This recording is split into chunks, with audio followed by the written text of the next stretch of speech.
आडा पर्दा लाए कर रामानंद बूझनते, दास गरीब कुरंग छवि अधर धार कूदंत, अधर डाक कूदंत। जैसे मर्ग कूदा कर खड़े, कहते हैं आडा पर्दा ला के रामानंद बूझंत।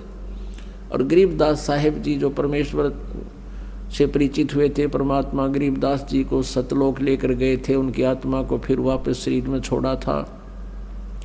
उन्होंने आंखों देखा और पीछे का और आगे का दिव्य दृष्टि से सब विवरण परमात्मा की महिमा का ये आंखों देखा चित्रण किया। उस आधार से गरीबदास जी कह रहे हैं कि ऐसे कूद रहा रामानंद जी कुटिया में जैसे मर्ग कूदा करे, गुस्से में कि तूने कैसे कह दिया। और कहता है कौन जात कुल पंथ है, कौन तुम्हारा नाम, दास गरीब आधीन गति, बोलत है बलि जाऊं मैं। अब गरीबदास जी कहते हैं वो परमात्मा बलिहारी जाऊं उस परमेश्वर पे 5 वर्ष की आयु में।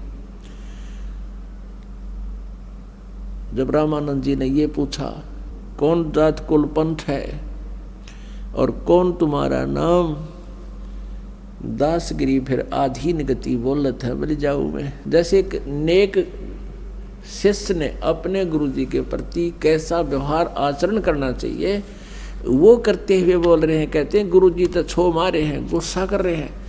और परमात्मा कबीर जी और आधीनी से बोलते हैं और फिर सच्चाई बताते हैं।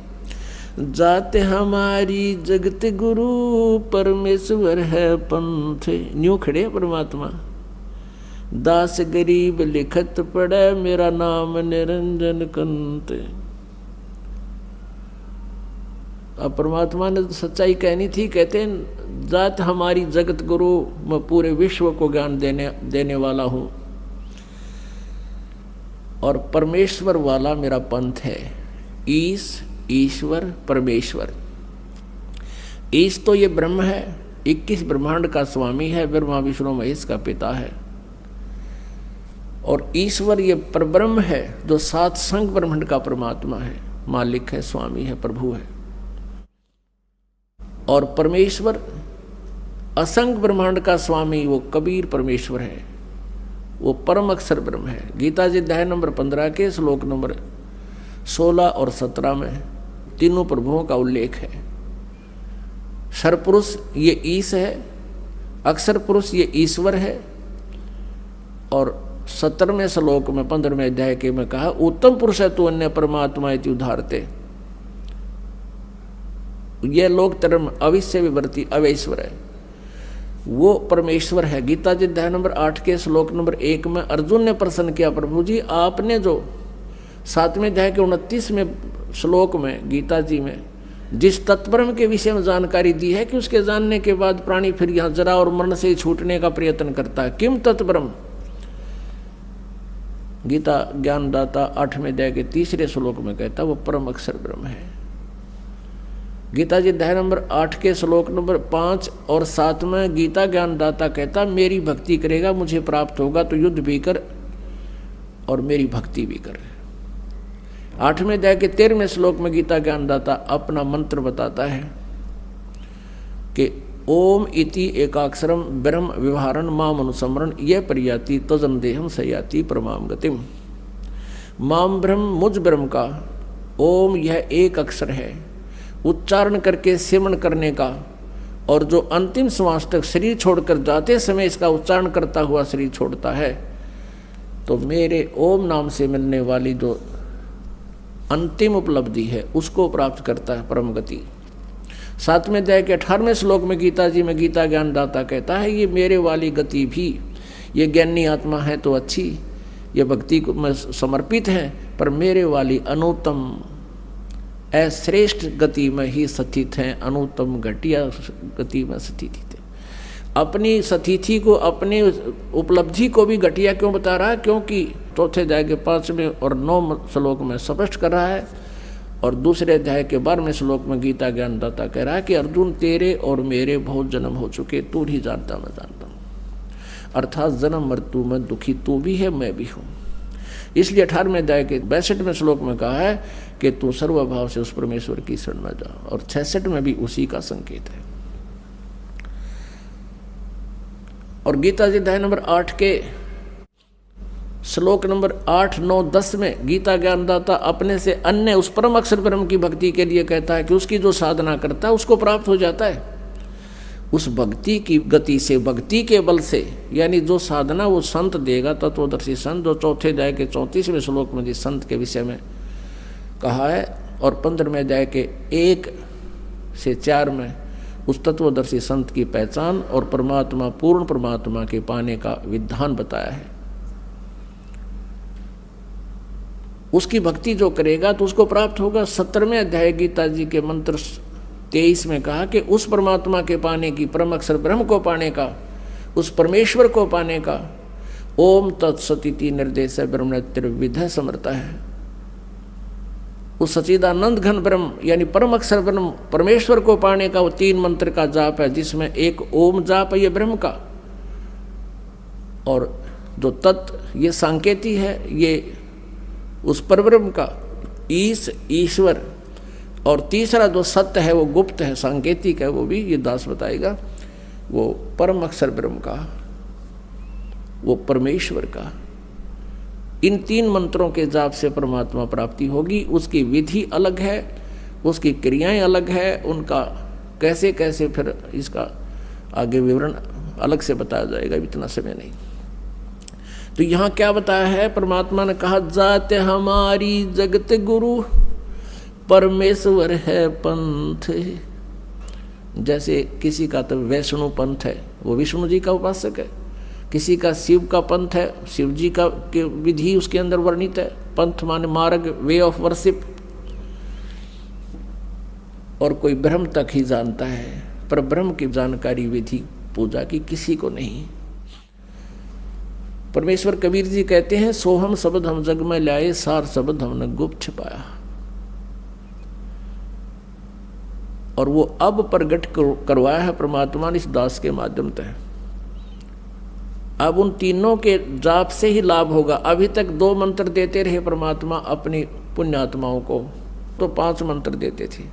जो विशेष आत्माएं थी, जो विशेष खास भक्ति में लीन हो जाते थे, उनको दूसरा मंत्र दे देते थे। कुछ एक को ऐसा है जिनको उन्होंने 3 मंत्र भी दिए हैं, लेकिन उनको कसम दिला दी थी, सौगंध खिला दी थी कि ये सार नाम कहीं जिक्र नहीं करोगे। इन 2 मंत्रों का जाप कबीर जी की वाणी या परमात्मा प्राप्त उन संतों की वाणी में स्पष्ट लिखा हुआ है, लेकिन सार नाम को गुप्त रखा हुआ है। तो कहने का भाव यह है कि क्या बताते हैं कि हमारा जो पंथ है, वे ऑफ वर्शिप है, वो ब्रह्म की भी नहीं, इसकी नहीं, ईश्वर की नहीं। हम परमेश्वर, उस परम अक्षर ब्रह्म के पाने का मार्ग बताने आया हूं, वो मेरा पंथ है। जाते हमारी जगत गुरु, यानी पूरे विश्व को ज्ञान मैं ही दे सकता हूं, मैं ही देता हूं, और सब अज्ञान प्रदान कर रहे हैं। और फिर क्या बता दिया कि दास गरीब लिखत पढ़े, मेरा नाम निरंजन कंतो, मैं भगवान हूं, निरंजन हूँ। एक तो इस काल को भी निरंजन कहते हैं, क्योंकि यहाँ तो ये प्रसिद्ध है, उस मालिक को तो प्रोक्ष है, उसका किसी को जानकारी नहीं थी, तो ब्रह्म भी ये प्रसिद्ध हो गया। वैसे ज्योति निरंजन है ये, और वास्तव में निरंजन का अर्थ होता है निर्लेप परमात्मा, माया रहित। माया रहित भगवान ही हो सकता है, इसलिए निरंजन का सीधा अर्थ प्रभु से है। प्रभु कहता मैं भगवान हूँ, परमात्मा ने कहा। अब या रामानंद जी का गला नहीं उतरा, या बात तक यो बालक करने का मैं भगवान हूँ, उसने जान लिया सचमुच सिर फिरा है। रे बालक सुन दुर्बुद्धि, घटमट तन आकारे, दास गरीब दर्द लगा हो, बोले सिरजनहारे।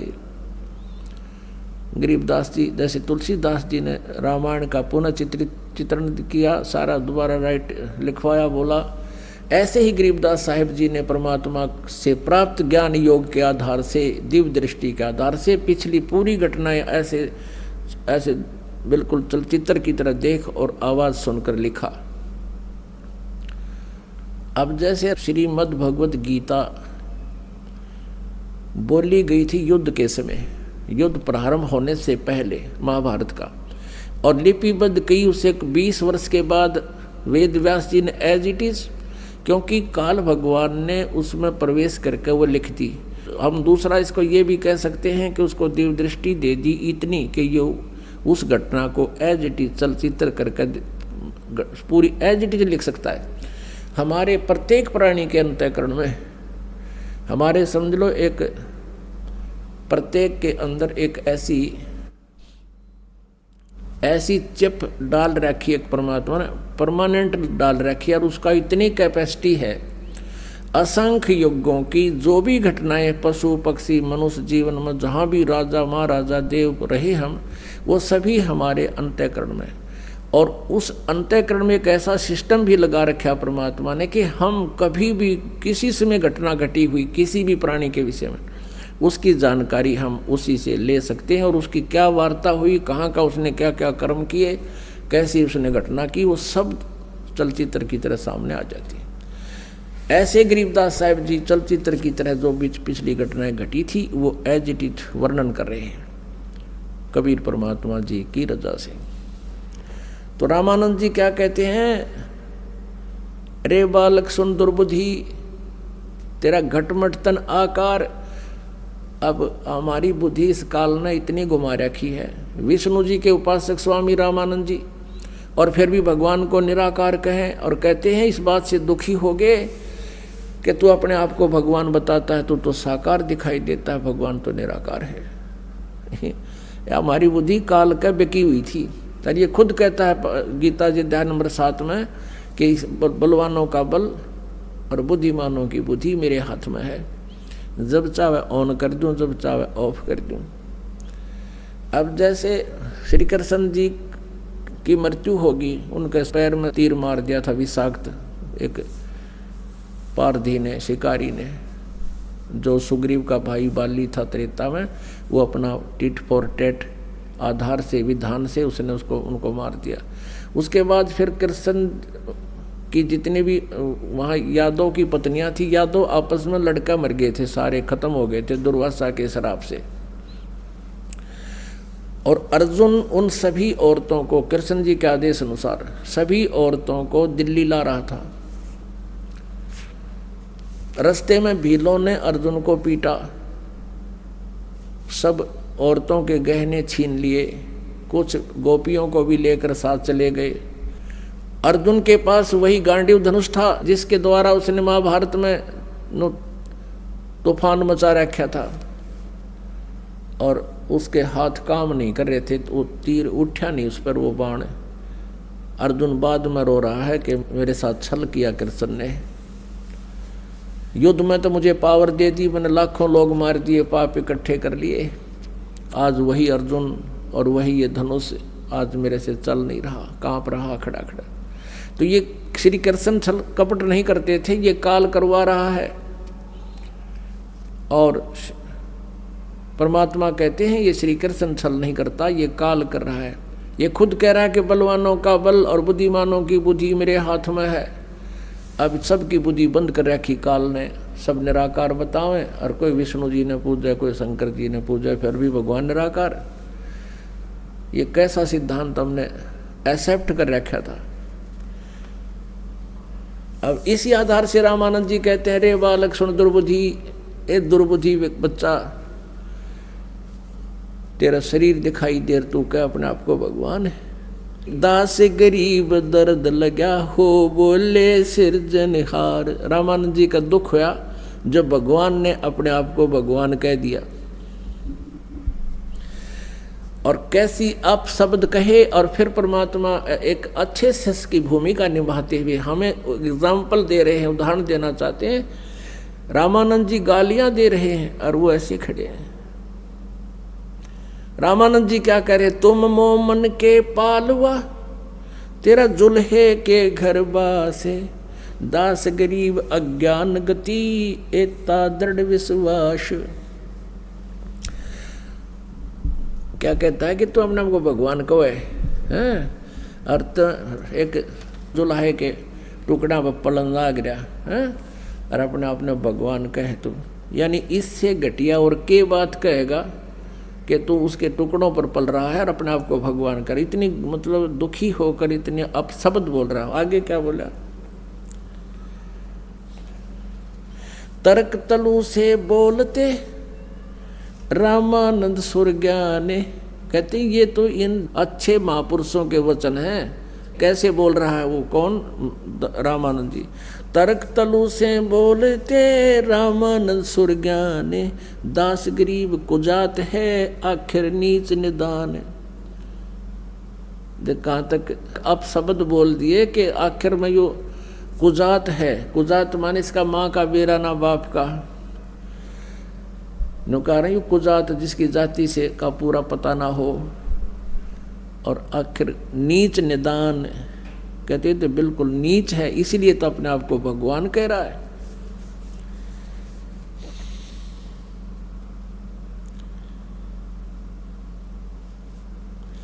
अब परमात्मा क्या बोलते हैं, मैं के बदन खुलास कर सुन स्वामी परवीन, दास गरीब मनी मेरे मैं आज आधीन। वो तो गाली दे रहे हैं और परमात्मा विनम्रता से और खुश होकर कह रहे हैं, मैं अवगत गत से परे और चार वेद से दूरे, दास गरीब दसों दिशा में सकल छंद भरपूरे। वो परमात्मा कहते हैं कबीर जी कि मैं वो अवगत हूँ जिसको तेरे चारों वेद भी नहीं जानते हैं। वेद भी आखिर में ये कह देते हैं नेति नेति नेति न इति न इति, के हम जो बता रहे हैं परमात्मा की महिमा या कंप्लीट फाइनल नहीं है। इसलिए यजुर्वेद अध्याय नंबर 40 के श्लोक नंबर 10 से 13 में स्पष्ट किया है कि कोई तो परमात्मा को साकार बताता है जन्म लेने वाला, कोई निराकार बताता है वो जन्म नहीं लेता, और कोई जिसने कोई अक्षर ज्ञान ग्रहण कर लिया उसको विद्वान कह देते हैं, और जिसने अक्षर ज्ञान नहीं है उसको अविद्वान बताते हैं। परमात्मा कैसा है, विद्वान और अविद्वान की डेफिनेशन भी वो तत्वदर्शी संत बताएंगे, उनसे सुनो। इससे सिद्ध है कि वेद ज्ञान कंप्लीट नहीं, और वेदों में वर्णित विधि से पूर्ण परमात्मा प्राप्ति नहीं, केवल ब्रह्म तक का ही पूजा विधि और उसकी प्राप्ति का मार्ग है। तो यहाँ परमात्मा कहते हैं मैं अवगत गत से परे चार वेद से दूरे। चार वेदों में लिखी जो महिमा वो तो है तो मेरी, लेकिन उसको पा नहीं सकता मैं मुझे नहीं पाया जा सकता। इस कारण से इन चारों वेदों में वर्णित विधि से मैं दूर हूँ, तुम्हारे से दूर इसलिए हूँ। और कहते दसों दिशा भरपूर, सकल सब दिशाओं में मेरी ही प्रभुता है। जात पात मेरे नहीं, परमात्मा कहते हैं जाति पाति हम नहीं मानते हैं। और बस्ती है बिन थाम, हमारी जो सतलोक है उसका कोई आधार नहीं, वो अपने आप हमारी वचन से रुके हुआ है। दास गरीब अनिन गति तन मेरा बिन चाम, मेरा शरीर तुम्हारे जैसा चाम का बना हुआ नहीं है। शरीर है शुक्रम कायम ऐसा नाविरम, स्वयंभू परिभू परमात्मा कबीर मनीषी। यजुर्वेद अध्याय नंबर 40 के मंत्र 8 में कबीर मनीषी सप्रियागात शुक्रम अकायम अवर्णम अछिद्रम, कबीर मनीषी परिभू स्वयंभू, वो स्वयंभू परमात्मा है जिसका कोई जनक ना हो। तो यहाँ वही कह रहे हैं कि जात पात मेरा नहीं, बस्ती है बिन थाम, दास गरीब अनन गति तन मेरा बिन चाम। ए स्वामी सृष्टा में ये सृष्टि मेरे तीरे, परमात्मा कहते हैं ए स्वामी जी, गुरु शिष्य की भूमिका को भी मेंटेन कायम रखने के लिए कि गुरु के प्रति शिष्य की कैसी भाषा हो, कैसा विनम्रता हो, और सच्चाई भी बता रहे हैं। ए स्वामी सृष्टा में सृष्टा मीन सृजनहार, सबका, सारी सृष्टि के बनाने वाला मैं ही हूँ। और सृष्टि मेरे तीरे, ये सब ब्रह्मांड मेरे ही आधार हैं, मेरे वचन से चल रहे हैं, रुके हुए हैं, बने हुए हैं। ए स्वामी सृष्टा में सृष्टि हमरा तीरे, दास गरीब अधर बसू हूँ, अवगत सत्य कबीर। मैं ऊपर रहता हूँ, अधर ऊपर, ओए होए। और यही हमारे चारों वेद बताते हैं। ऋग्वेद मंडल नंबर 9 सूक्त नंबर 86 मंत्र नंबर 26-27 में स्पष्ट किया है कि कबीर परमात्मा वो सतलोक से गति करके अपने तीसरे मुक्ति धाम में रहता है, सतलोक में, और वहां से चलकर गति करके आता, अपनी अच्छी आत्मा को मिलता है, और वो हमारे सब संकटों का मर्दन करता है, और अपने रूप को हल्का करके, अपने रूप को हल्के तेज पुंज का बना करके यहाँ भक्तों को मिलता है करके, और वो ऊपर रहता है। और वो भगवान खुद कह रहे हैं कि ए स्वामी सृष्टा में ये सृष्टि हमरा तीरे, दास गरीब अधर ऊपर बसूं, अवगत सत्य कबीरे। ऊपर रहता हूं और मैं सारी सृष्टि का रचने वाला हूं।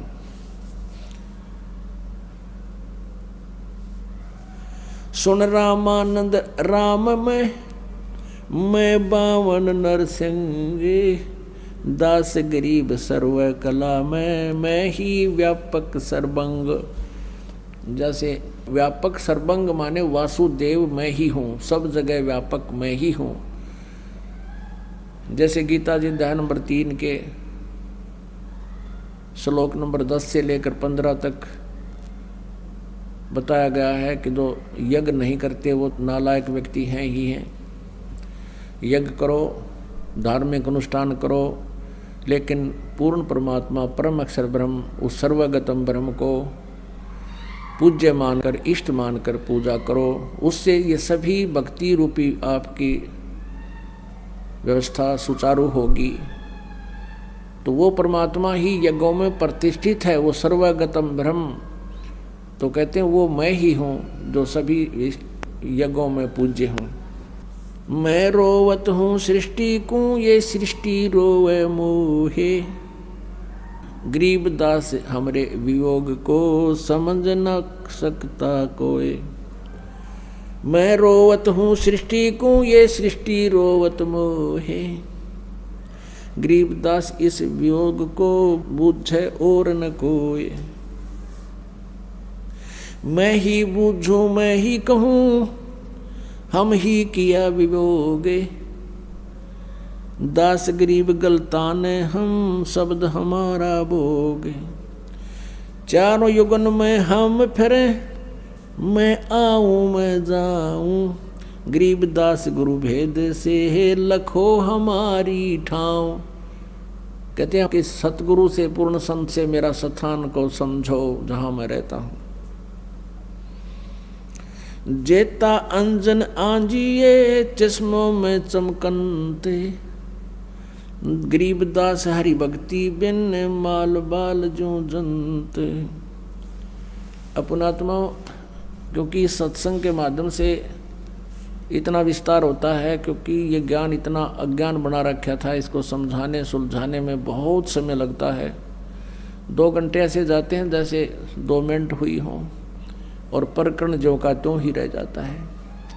क्योंकि अज्ञान आधार से हम इतने परिपूर्ण हो चुके हैं, उस ज्ञान को हटा करके फिर ज्ञान प्रवेश किया जाता है। जैसे पहले किसी ने गलत पेंट कर रखा है नकली, उसको उतारने के लिए रेगमार लगाना पड़ता है, वह मेहनत एक्स्ट्रा और होगी, और उसके बाद फिर पेंट किया जाता है। अगर उस पहले वाले पेंट को अच्छी तरह नहीं उतारा जाए तो फिर ओरिजिनल पेंट उस पर रुके नहीं। इसलिए ये उदाहरण, ये ज्ञान बार बार रह रहकर बताया जाता है, तब ये हमारा परमात्मा ज्ञान आपके ऊपर ठहरेगा।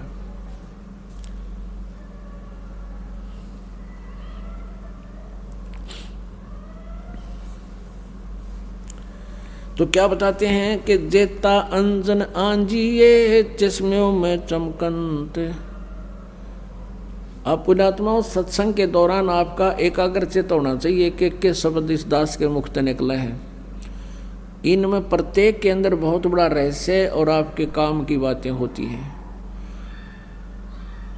आप जी इधर उधर ध्यान नहीं रखे, क्योंकि 2 घंटे की बात है, तो फिर 2 घंटे शाम होंगे, 4 घंटे, बाकी 20 घंटे बहुत कुछ होते इधर उधर की सोचने।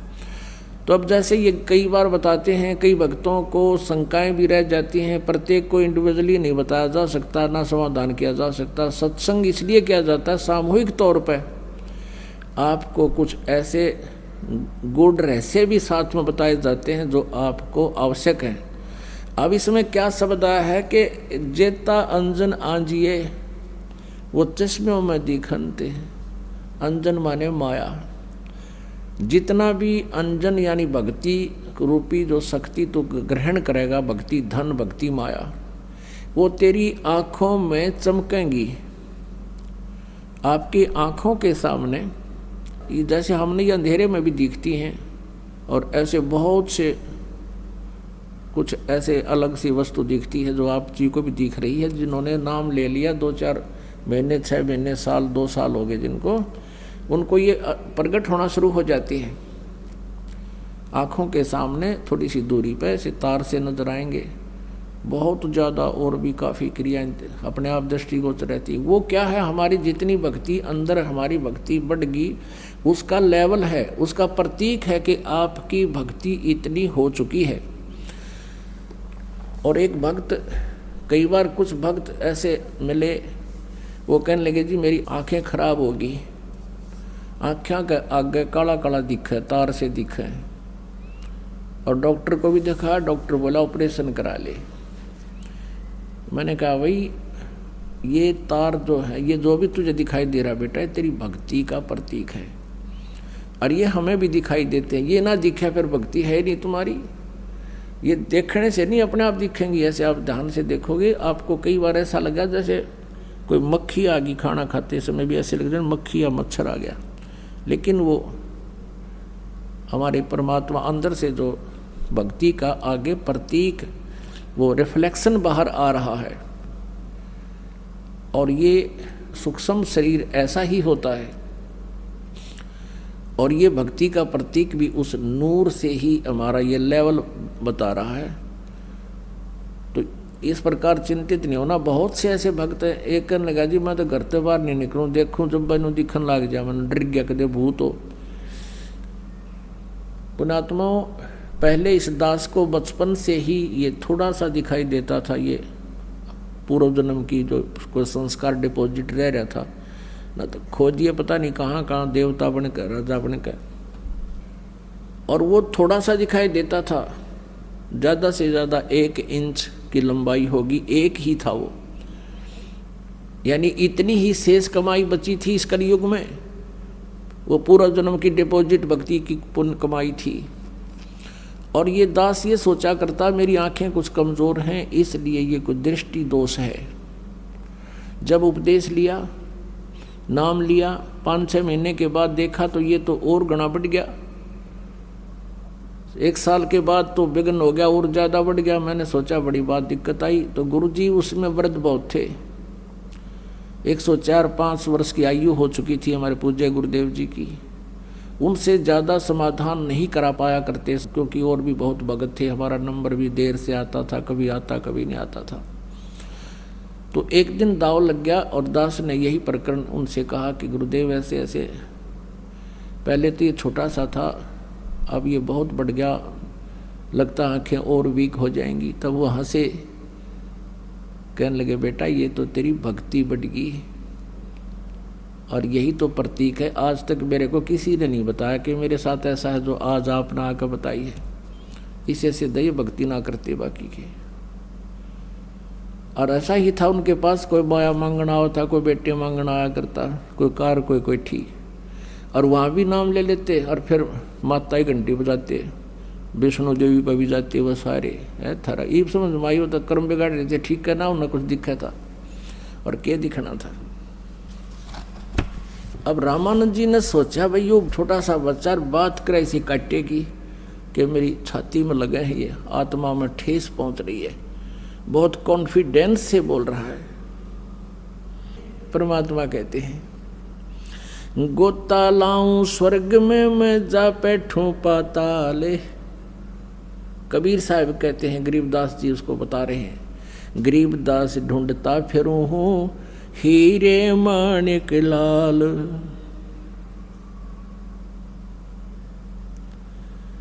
अपनी प्यारी आत्माओं, अपनी पुण्य आत्माओं को, जैसे ऋग्वेद मंडल नंबर 9 और सूक्त नंबर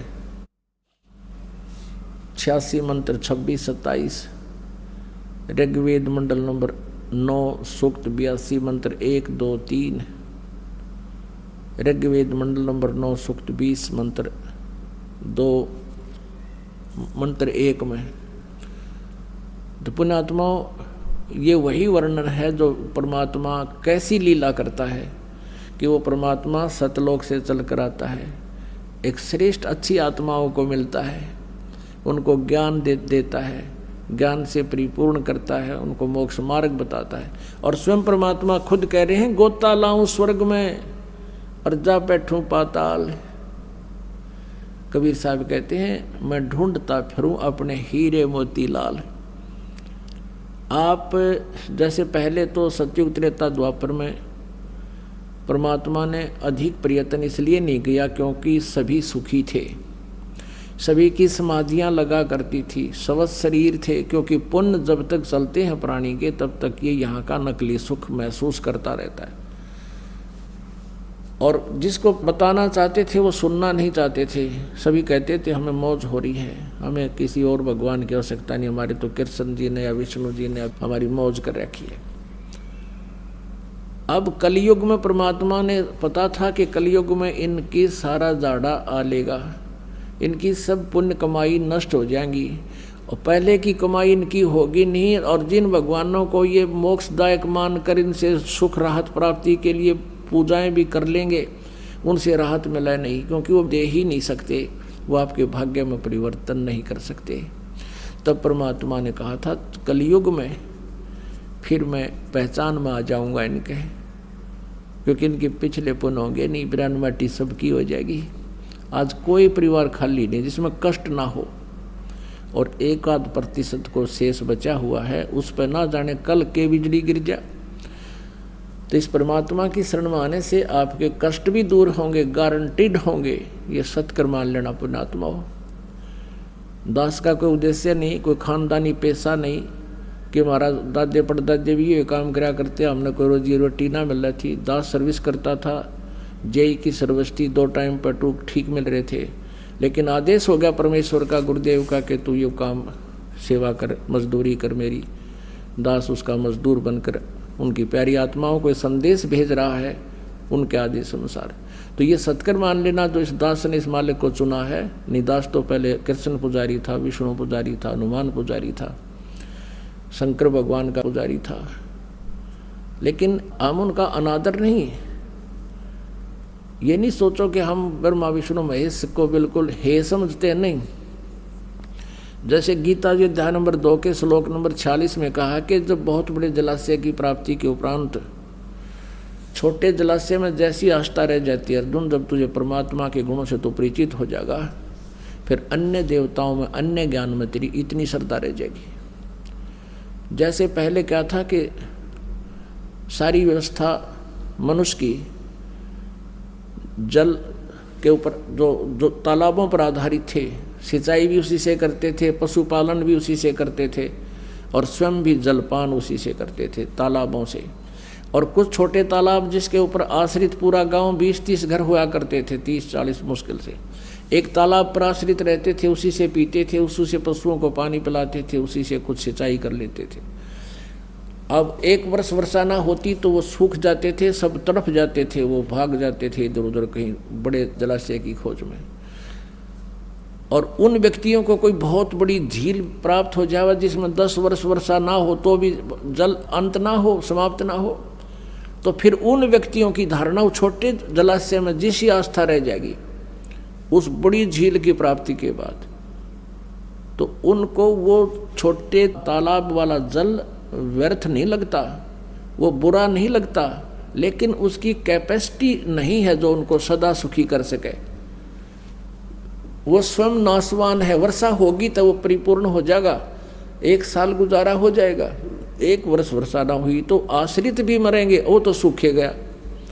और उस झील के ऊपर जल वही है, वर्षा का ही जल है, शुद्ध जल है वो, लेकिन उसकी कैपेसिटी पूरी नहीं है, बहुत कम क्षमता का है। ऐसे ही ब्रह्मा विष्णु महेश के जो पावर है या बुरी नहीं है, और परमात्मा की पावर क्या है, तो दरिया है, दरिया गंगा दरिया जैसा समझो, जिसका जल कभी अंत ना हो, नहा भी ले, धो भी ले, नहर भी निकाल ले, सिंचाई भी कर ले, फिर भी खत्म ना हो। तो इस प्रकार हमने इस परमात्मा पर जब आपकी आस्था हो जाएगी, इसका ज्ञान हो जाएगा, फिर ब्रह्मा विष्णु महेश में हमारी फिर वो बुरे नहीं लगते, लेकिन उनकी अक्षमता का पता लग गया हमने। और जिसने 10 वर्ष वर्षा ना हो रहा ऐसा झील मिल जाए, फिर कौन झाँखण जाएगा उसके ऊपर। अंडरस्टूड है कि जो कार्य ब्रह्मा विष्णु महेश जी नहीं कर सकते, और कर सकते थे तो कितना कर सकते थे, और वो हमें उससे सारा ही मिल रहा है, तो वहाँ कौन जाओगा, फिर वहीं बस जाएंगे उसके पास जा करके। तो ऐसा परमात्मा हमें बताना चाहते हैं। तो कहने का भाव ये है कि वो इस प्रकार इस दास ने इस परमात्मा को खूब पहचाना, और लगभग सन 1994 से आज 2011 आ गया है, 17 वर्ष के करीब हो गए हैं। और जो सुख और जो स्थिति में परिवर्तन इन पुण्यात्माओं में किया है, जो दास देख रहा है कि जिनके पास साइकिल नहीं थी, 2-2 कार चले उनके, अब ये तो वैसे ही, ये तो आपको यहाँ की सुविधा तो ऑटोमेटिकली मिलेंगी इस भगवान की भक्ति से। जिनको तुम भटक रहे थे, इससे को ऊपर सारा डिवोट हो रहे थे, माया कमाने के लिए हुकंड करो, कुछ भी हो जाए वो ये करने न तैयार थे, ये तो आपको इस भक्ति से मालिक आप व्यवस्था करेगा, किसी तरह भी करे, और 1 नंबर का धन देगा आपको। कैसे देगा कि पहले इस दास ने जब उपदेश लिया तो ऐसा एक प्लाट था, वो प्लाट लिया 4000 रुपये का, और 2 साल के अंदर अंदर ही 1.5 वर्ष के बाद उसके आसपास से बाईपास निकल गया। उसमें कुछ कंस्ट्रक्शन कर दी इस दास ने, तो सारी कंस्ट्रक्शन मुश्किल से 20,000 रुपये का खर्चा होगा, 1.5 लाख देने वाला आ गया, और पक्की रजिस्ट्री कराई 1.5 लाख में। अब देखो, अब उस समय आज से 20 साल पहले, और कैसे 1 नंबर में धन दे दिया, और सारी उम्र नहीं बचा सकता इतने जितने एकदम परमात्मा 1.5 साल में कर दिए। ये ना जाने कित कह के कर दे, ये फिर इतनी माया देन लग गया, परमात्मा से हाथ जोड़ना पड़ा, क्योंकि मालिक ने इस माया का अवगुण भी बहुत बता रखा है। इस माया की घनी जरूरत नहीं है, ये तो इतनी मांग है मालिक तय कि साईं इतना दीजिए जिसमें कुटुंब समावे, हम भी भूखे ना रहें, अतिथि ना भूखा जावे। इससे घड़ी मांग ली तो जी का झाड़ हो जाएगा आपका, और परमात्मा साथ रहेंगे तो किसी चीज़ का भाव आपको नहीं रहेगा। तो कहने का भाव ये है कि जो यहाँ आपको संसारिक सुविधा जो मिलेंगी वो तो फ्री ऑफ कॉस्ट होंगी, वो तो रुंगे में होंगी।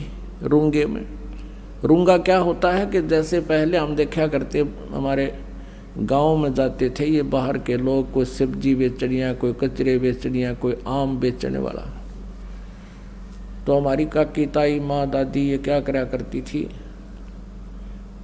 वो सौदा कर लेती थी, गेहूँ डाला करते, और वो गेहूँ जैसे एक तराजू के पलड़े में गेहूँ डाल दिए तो पूछा करते कि कैसे देगा, कि 2 बार, यानी उस गेहूं के बदले में 2 बार मैं इतने इतने आम तोल के दूंगा। वो तो तोल दिए, फिर नो क्या करती, रूंगा और दे। रूंगा क्या होता है, सौदा तो हो लिया, वो फ्री में अकोर दे। तो कोई नो कहता ना रूंगा ना दूं, अगतना हम ना लेते तेरे, रूंगा पहले दे। तो वो 2 आम 1 आम उठा कर और दे देता था, वो फ्री का था, उसको रूंगा बोला करते थे, रूंगा। तो पुण्यात्माओं, हमारा जो सौदा है वो तो है मोक्ष प्राप्ति का। यो सौदा हम मोक्ष वाला तोल कर दे रहे हैं आपको, और ये देंगे रूंगे में, जो सुख सुविधाएं आपको यहाँ की चाहिए वो रूंगा मीन परमात्मा। जैसे आपने गेहूं बीज दिया, जिससे क्या होता है कि मेरे बालक भूखे ना मरे, मेरा परिवार अन्न प्राप्त करे, लेकिन उसके साथ साथ भूस तो अपने आप होगा ही होगा। वो भूस तो हो, वो तूड़ा तो बनेगा।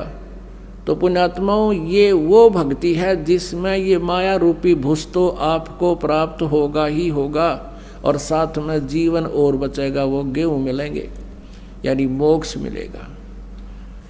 अब रामानंद जी ने सोचा, भाई यो बालक तो घनी बड़ी बड़ी बात करे है, और पता नहीं, चलो इससे कुछ रहस्य जानेंगे। कहने लगा, बच्चा तू चुप रह थोड़ी देर। पर्दे के अंदर से बोल रहा है स्वामी जी कि तू चुप रह, बाहर बैठ जा, मैं थोड़ी देर अपनी पूजा करता हूँ, मैंने आज अपना नित्य नियम नहीं किया है। उनका नित्य नियम ये था कि वो वैसे कर्मकांड तो करता था, लेकिन मानसिक करता था। कर्मकांड कैसे होते हैं? जैसे भगवान विष्णु की मूर्ति कोई पत्थर पीतल या जैसी भी श्रद्धा से वो बनवा लेते हैं, उनको सुबह उठकर भगवान के सब कपड़े उतार कर स्नान कराते हैं, स्वच्छ जल से नहलाते हैं मूर्ति को, और स्वच्छ कपड़े ताज़े पहना देते हैं, नीचे से धोती बांध देते हैं और कपड़ा कुर्ता पहना देते हैं और मुकुट रखते हैं, और साथ में एक कंठी एक मनके की, तुलसी के एक मनके की एक कंठी भी गले में डालते हैं और तिलक लगाते हैं भगवान के। एक वैष्णव परंपरा की जो सारी क्रिया उसमें करते हैं। ऐसे प्रतिदिन किया करता था रामानंद जी। जैसे अपने सिर पे गंगा का जल उठा के, मानसिकता अपना भाव बनाए रखने के लिए उसने ऐसा दृष्टिकोण, ऐसा तरीका अपनाया था कि भगवान में श्रद्धा बनी रहे। वर्ग व्यक्ति जैसे सोपन होता है, ऐसे मानसिक सेवा होती है पूजा। तो जैसे गंगा पर गया हो स्वामी जी, वहाँ से बर्तन भरे, बर्तन सिर पे रखा भगवान के नहलाने के लिए, चलता हुआ आ रहा, इमेजिन कर रहा है, कल्पना कर रहा है, ला कर रख दिया, भगवान के कपड़े उतारे, काल्पनिक मूर्ति, और सब कपड़े उतारे, नवाए प्यार से, सब कपड़े स्वच्छ पहना दिए और तिलक लगा दिया, मुकुट रख दिया। उस दिन वो कंठी डालना भूल गया। वो सोपन में जैसे दीक्षा करे ना, सारी कंठी रखी दिखे न्यारी, उसका प्रतिदिन का अभ्यास था, प्रैक्टिस थी। अब स्वामी जी ने सोचा, भाई आज कंठी ना डाली भगवान के, और मुकुट रखने के बाद उस दिन उतार नहीं सकते, मुकुट उतार दिया तो पूंजा खंडित, अगले दिन ही उतरेगा वो स्नान के समय ही, और कंठी ना डाली तो पूजा अधूरी, वो भी खंडित, कोई लाभ नहीं। रामानंद जी बहुत दुखी हो गए। उन्होंने कोशिश की माला को उठाकर मुकुट के अंदर से डाल के गले में पहुंचाऊं, लेकिन मुकुट में वह फंस गई, आगे नहीं आई। अब रामानंद जी अपने आप को कोस रहा है कि आज मेरा कौन सा पाप उदय हो गया भगवान, पूरे जीवन में आज मुझे भूल लगी है, मुझ पापी का कौन सा पाप उदय हो गया। बहुत दुखी हो रहे थे। अब भगत की भक्ति में जरा सी भी बाधा होती है, उसकी ये दशा हो जाती है, जब भक्ति उसकी सुचारू चल पड़ती है, एक दिन का भी नागा उसको खटकता है। बहुत दुखी हो रहा। परमात्मा बाहर खड़े हैं, 5 वर्ष की आयु में कबीर देव जी, कबीर साहब, वो परम अक्षर ब्रह्म अंतर्यामी, आगे पर्दा लगा हुआ है, मानसिक पूजा कर रहा है, सब कल्पनाएं कर रहा है, और परमात्मा बाहर से कहते हैं, स्वामी घुंडी खोल के, और तब माला गलडार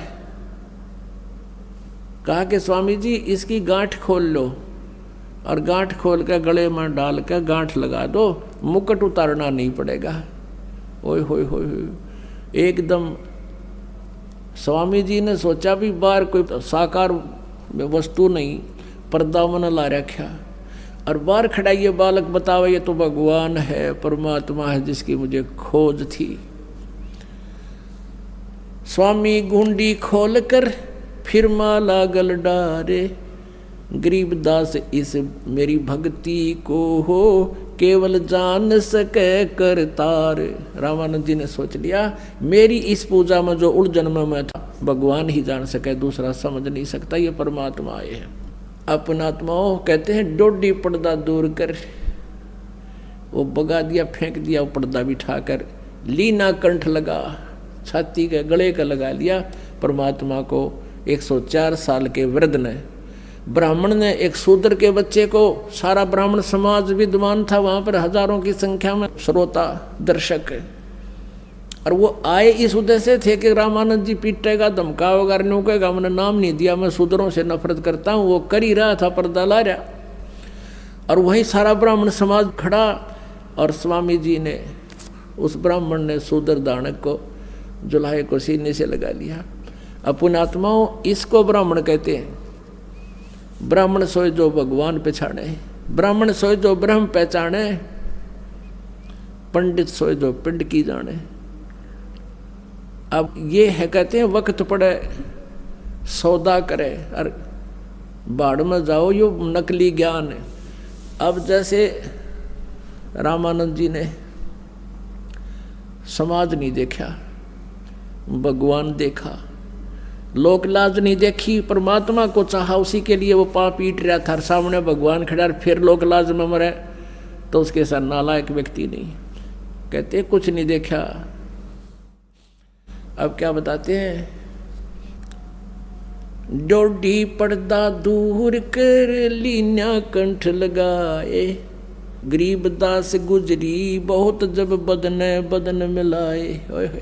जब शरीर के शरीर मिलाया एक दानक के साथ एक ब्राह्मण ने, और 600 साल पहले जो छुआछूत चरम सीमा पर थी, कहते हैं उसके बीती तो बहुत बूढ़ी, मन मन में यू मन तो उस्ताद है ना, बकवाद में लगा रहता है। कहते हैं गुजरी तो बहुत बुरी, उस तक ये कहेगा समाज थूकेगा, तने नफरत करेगा, निंदा का पात्र होगा। मन युकाल मन का एजेंट है, पर आत्मा परमात्मा की है, वो उसकी बातों में आई नहीं, और सीने का लगा लिया, देखी जाए, कहने दे जो कहेगा। जिसके लिए पैर पीट रहा हूँ, जिसके लिए सारा जीवन खो दिया, वो सामने खड़ा, और मैं नखरे करूँ, मेरे जैसा दुष्ट नहीं।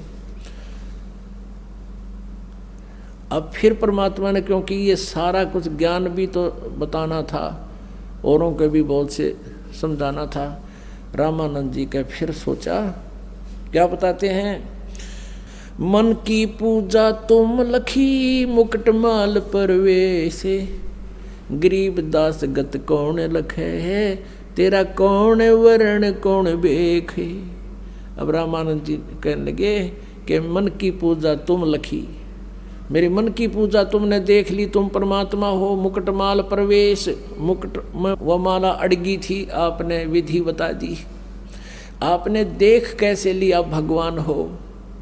रामानंद जी बोले, हे भगवान, आपको हम कैसे पहचान सकते हैं, आप किस तो वर्ण में, यानी जुलाहे वर्ण में खड़े हो, और किस वेशभूषा में। एक छोटा सा बालक धोती बांधे टोपी पहने खड़ा, एक छोटा सा बालक धोती बांध के खड़ा है, 5 वर्ष का बालक, और तुझे भगवान मानू क्यों करे, कैसे समझाया दुनिया पर मालिक आपको कैसे पहचान सकती है। अब मेरी तो बुद्धि आपने खोल दी, अब तो मैं तो आपको स्वीकार कर रहा हूँ। मन की पूजा तुम लखी मुकुटमाल परवेश, दास गरीब गति को लखे है, कौन वर्ण कौन भेख।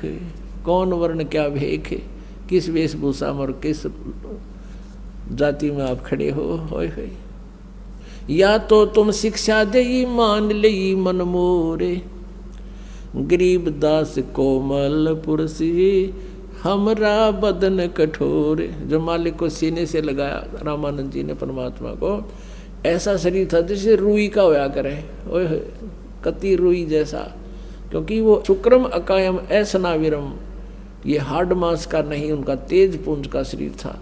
तो रामानंद जी कहते हैं कि ये तो मैं समझ गया भगवान, आपकी शिक्षा को आप मेरी फड़क निकालना चाहो थे जाति और पाति की, वह तो मेरा समझ में आएगी। और परमात्मा, आप, मेरा तो शरीर वज्र जैसा है, कठोर है, और आपका तो कोमल शरीर है, आप सचमुच प्रभु हो। अब यहाँ रामानंद जी ने सोचा, क्योंकि मन है, मालिक ने फिर छोड़ दिया ढीला के बीच ने, फिर छलांग लगा लेने दे। अब रामानंद जी कहने लगे कि बच्चा एक बात बता, आपने झूठ क्यों बोला, परमात्मा बोले भी क्या झूठ बोला बताओ। रामानंद जी ने कहा कि आपने कल इनके सामने कहा कि आपने मुझसे उपदेश ले रखा है, आपके पास क्या प्रमाण है। परमात्मा ने कहा कि हाँ जी मैंने आपसे उपदेश ले रखा है। और क्या प्रमाण है? रामानंद जी ने पूछा बताओ मैंने क्या नाम दिया था तुझे। आपको याद होगा मैं गंगा घाट में पैड़ियों पर लेटा हुआ था, आप गए थे स्वामी जी, आपकी खड़ाऊ मेरे सिर में लगी थी, मैं रो रहा था। आपने कहा बेटा राम राम बोलो, राम राम बोलो, राम के नाम से सुख होता है। और आपने मुझे चेला बना लिया, मैं आपका चेला बन गया। तो रामानंद जी ने कहा भी वो तो एक छोटा सा बालक था, आप क्योंकि 2.5 साल के बच्चे का और 5 वर्ष के बच्चे का डबल डिफरेंस होता शरीर में। रामानंद जी कहने लगे वो इतनी उम्र का बच्चा तो नहीं था, अभी की तो बात है 10 दिन पहले की है। हाँ जी। तो परमात्मा ने कहा एक वहाँ एक सेवक की खाट थी, चारपाई, कुटिया से बाहर। परमात्मा ने दूसरा रूप धारण किया, एक 2.5 वर्ष के बच्चे का उस चारपाई पर लेट गए और 5 वर्ष के बच्चे के रूप में सामने खड़े हैं। परमेश्वर ने कहा कि देखो स्वामी जी ऐसा था मैं। अब स्वामी जी ने 6 बार तेन देखा, 6 बार नहीं देखा, आंखें मसले और फिर देखा। इतने में वहाँ से वो बच्चे वाला शरीर उठा और 5 वर्ष के बच्चे वाले शरीर में समा गया। अब फिर भी युग काल बहुत टेढ़ा है। रामानंद जी ने पूछा भाई पूरी क्लियरेंस करूँगा। कहने लगा बच्चा मैं राम नाम तो नहीं देता, मैं तो कोई और मंत्र देता हूँ। परमात्मा ने कहा आप ओम भगवते वासुदेव मंत्र देते हो। कहा ये देता हूँ, पर तुझे कैसे पता लगा? अब ये तो कहने की जरूरत नहीं रही। परमात्मा ने कहा कि ए स्वामी सृष्टा में सृष्टि हमरे तीर। फिर उसने कहा कि बच्चा मैं एक कंठी भी देता हूँ, वो कंठी तो तेरे गले में है नहीं, वो नीचे डाल रखी थी, कमीज के मालिक ने नीचे कर रखी थी, वह काट के दिखा दी कि देखी यार वह कंठी। रामानंद जी कहने लगा कंठी? कहाँ? आपने उसी दिन गंगा घाट पर मेरे गले में डाली थी। ओहो, वो जान गया रामानंद की घनी बात, फालतू बात करने की आवश्यकता नहीं, अब और ज्यादा डिस्कस की आवश्यकता नहीं रही, चुप करके बैठ गया। परमात्मा कहने लगे स्वामी जी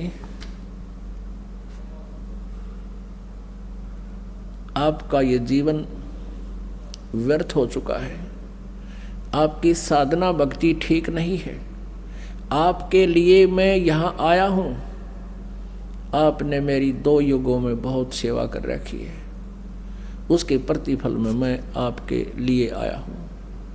आपकी साधना गलत है, आप गीता जी से परिचित नहीं, आप वेदों से परिचित नहीं, आप परमात्मा को निराकार बताते हो, वेद परमात्मा को साकार बताते हैं।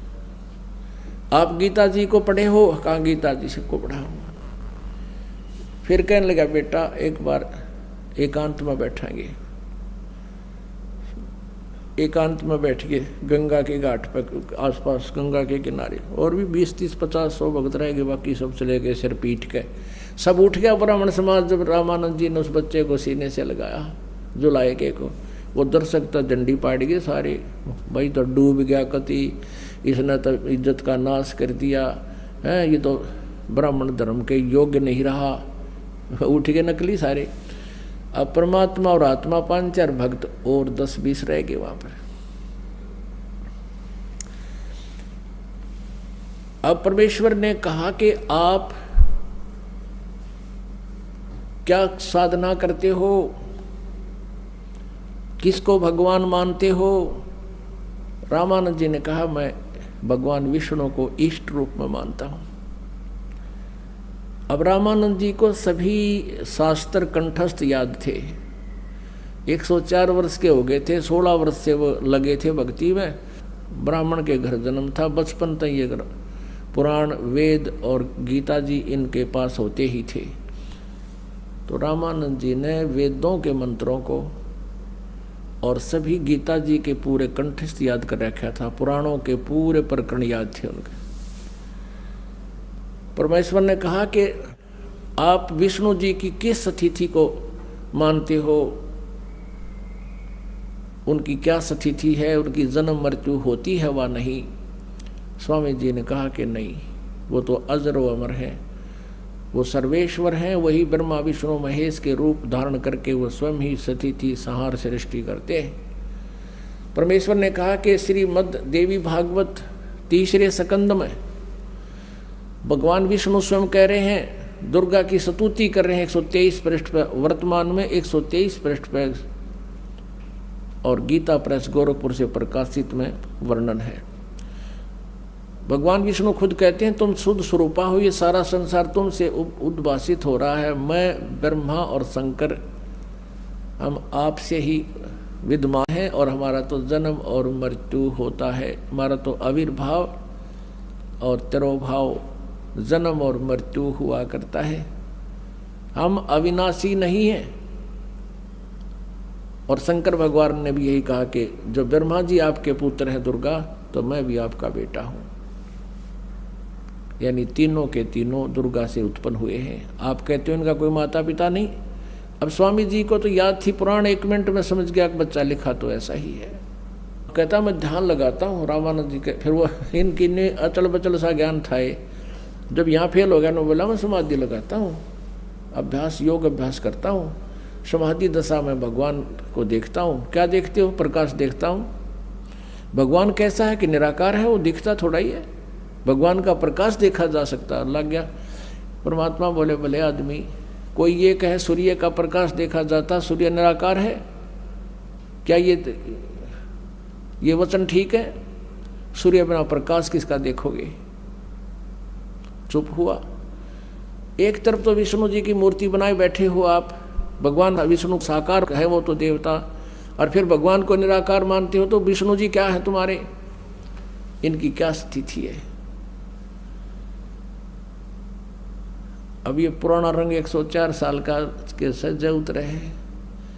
परमात्मा ने कहा आप भगवान विष्णु जी की पूजा करके कहाँ जाओगे? कि स्वर्ग जाऊंगा, विष्णु जी के लोक में जाऊंगा, वहाँ बहुत सुंदर स्वर्ग बना हुआ है, वहाँ ठाठ से रहूँगा, वहाँ मुझे सुंदर शरीर मिलेगा, वहाँ देवताओं जैसा शरीर मिलेगा, वहाँ सब सुविधाएं हैं, ठाठम ठाठ है।